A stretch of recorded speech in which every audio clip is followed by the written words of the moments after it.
Every Thursday at exactly 8:04 in the morning, someone vanished from subway car 3B on the downtown line of MetroRail 7. No screams, no struggle, just gone.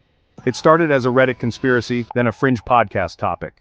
But when MetroRail confirmed security feed blackouts and missing persons reports aligned perfectly, same train, same time, same car, the city started paying attention. Detective Marcus Hale didn't believe in urban legends or supernatural nonsense. He believed in patterns, facts, and catching people who slipped through the cracks. So, on a dreary Thursday morning, Marcus boarded subway car 3B at 7:57. The car smelled like burnt coffee and worn leather. Commuters hunched over phones or nodded off in seats. Marcus wore plain clothes, a gray jacket, worn jeans, badge tucked away. His Glock was holstered under his coat. He sat by the rear door, eyes scanning. A teenager in a blue hoodie with earbuds. An old man reading a paper. A woman scrolling through news on her phone. Ordinary people. He checked his watch. 8:03. His heart thudded as seconds ticked down. He kept his eyes on the kid in the hoodie. 8:04. A chill rolled down his spine. He blinked. The kid was gone. Gone. The seat was empty. Marcus shot up. "Did anyone see that?" No one responded. Just blank stares. He pointed to the seat.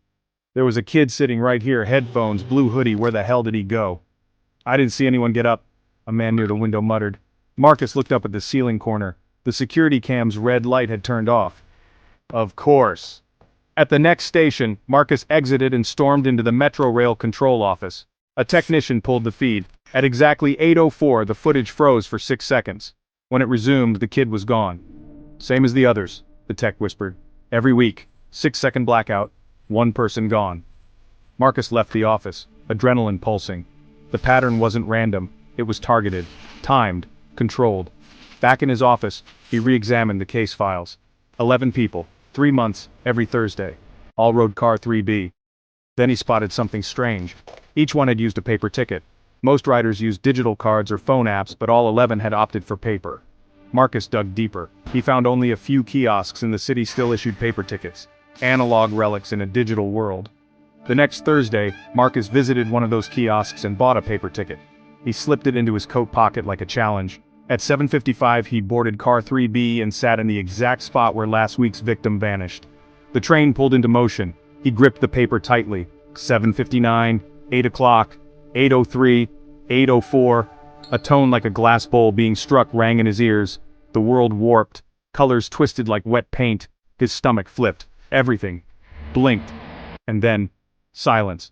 He was no longer in the train. He stood in a dimly lit corridor, walls of glass and humming metal. It pulsed like a sleeping beast. "What the?" a voice echoed behind him. "Passenger, welcome." Marcus spun around. A tall figure stood there in a faded conductor's uniform. Its face was a featureless silver mask. "Where am I?" Marcus demanded. "The transfer line," the figure replied.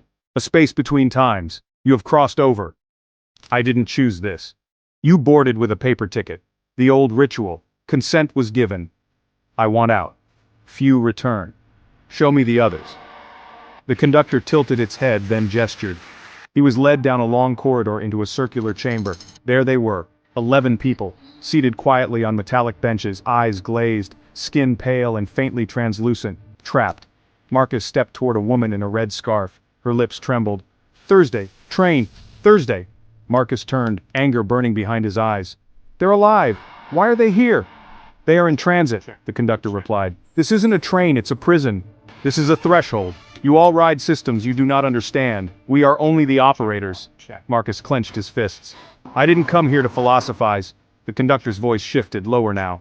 "You came with intent, and with a weapon." Marcus reached for his sidearm. "You can't stop this. Watch me." He fired. The bullet passed through the conductor like smoke. A screeching sound split the air. Marcus dropped to his knees, clutching his head. When the noise stopped, the corridor had vanished. He was back in car 3B alone. He stood up slowly. The subway rumbled along the tracks. He checked his watch. 8:10. He jumped 3 stations ahead. Had it been real? His paper ticket was gone, and on the seat beside him, a red scarf. 1 week later. No one vanished that Thursday. No reports, no blackouts, nothing. Marcus almost believed it was over, until that night. His phone buzzed with an anonymous message. "Nice try, Detective Hale, but the transfer line is always accepting new passengers. See you next Thursday." Attached was a blurry photo of himself, sitting in car 3B holding a paper ticket. The end.